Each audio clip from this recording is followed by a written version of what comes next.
ओम श्री सद्गुरुदेव भगवान की जय।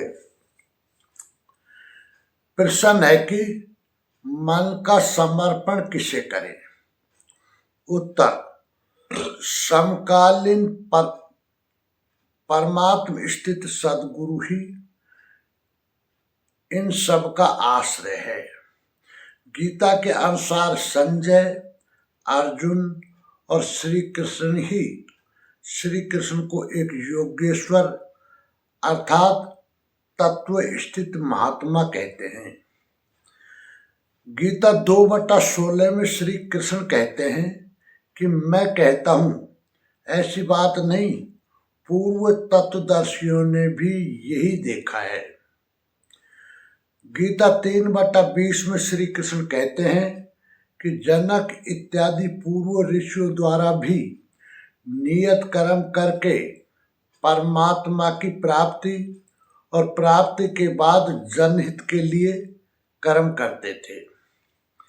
गीता 3/22 में श्री कृष्ण कहते हैं कि पूर्व परमात्मा प्राप्त महापुरुष लोकहित के लिए कर्म करते थे। मैं भी लोकहित के लिए कर्म में बरतता हूँ।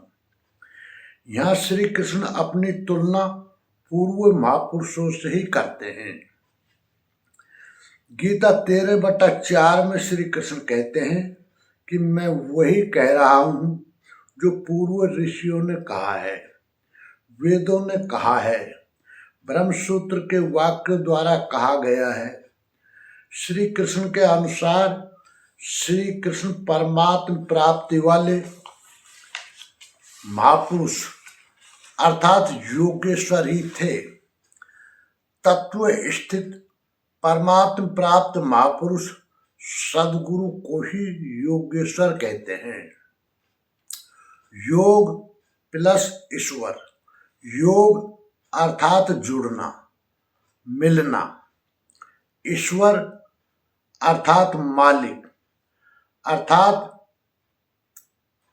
भगवान से जुड़ना।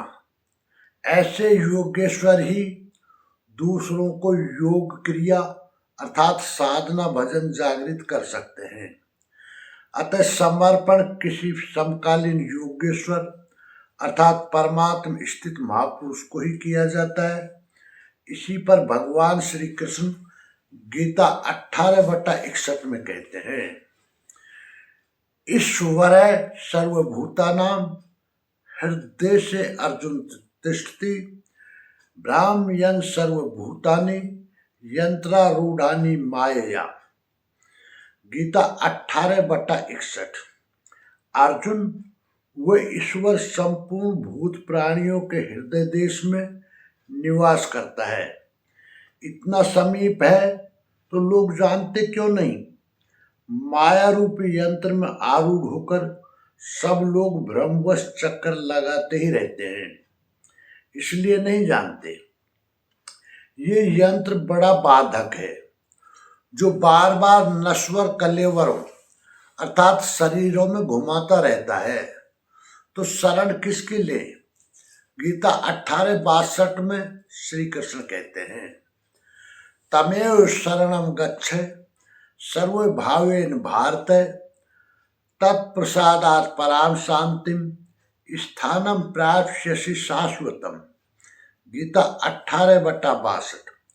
इसलिए हे भारत, संपूर्ण भाव से उस ईश्वर की अर्थात जो हृदय देश में स्थित है अनन्य शरण को प्राप्त हो। उसके कृपा प्रसाद से तू परम शांति शाश्वत परम धाम को प्राप्त होगा। अतः ध्यान करना है तो हृदय देश में करें। ये जानते हुए भी मंदिर, मस्जिद, चर्च या अन्यत्र खोजना समय बर्बाद करना है।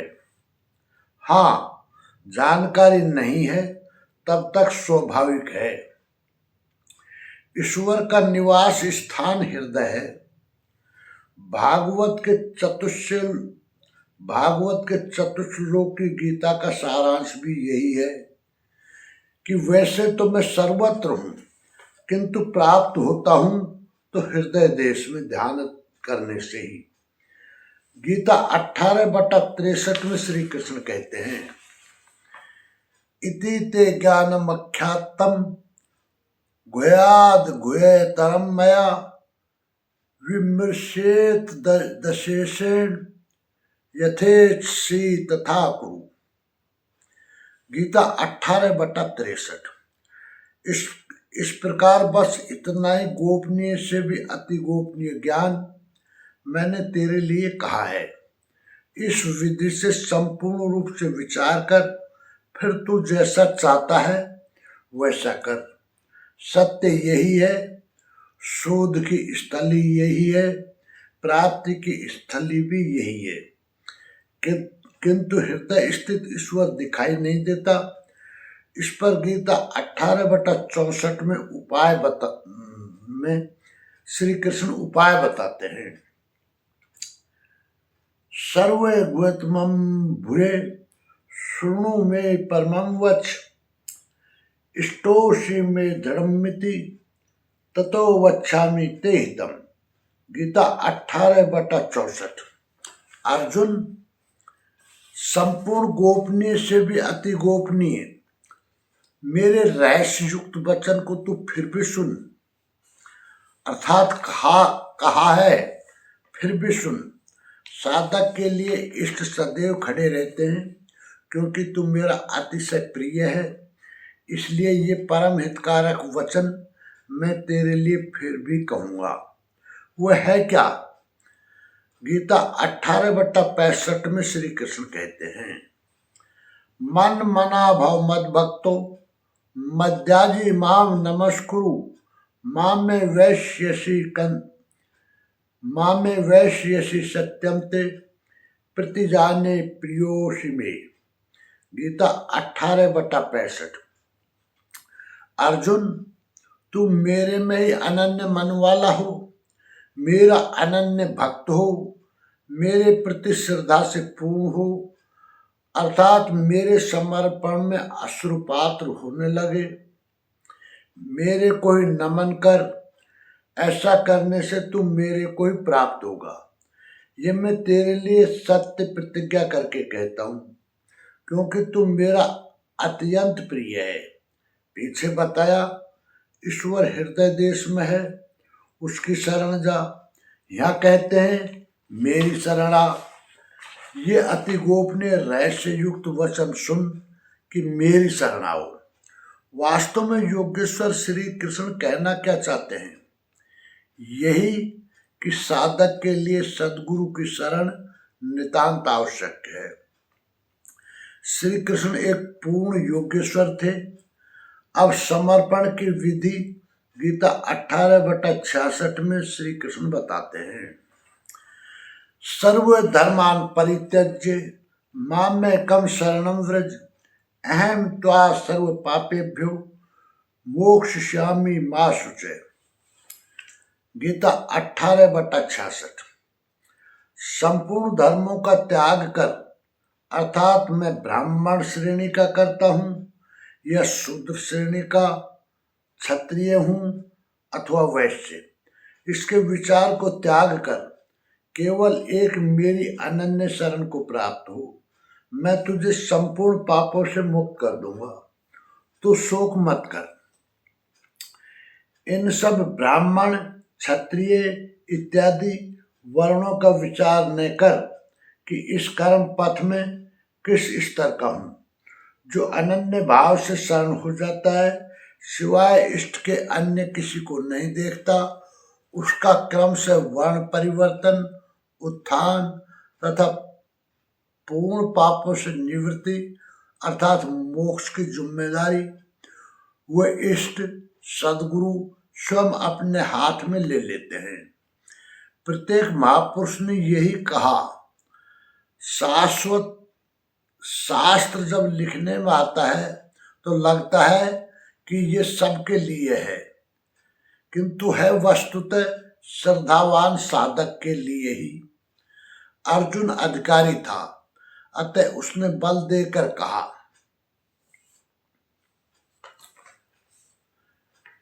निष्कर्ष यह है कि भगवान श्री कृष्ण कहते हैं कि वह ईश्वर संपूर्ण प्राणियों के हृदय में निवास करता है।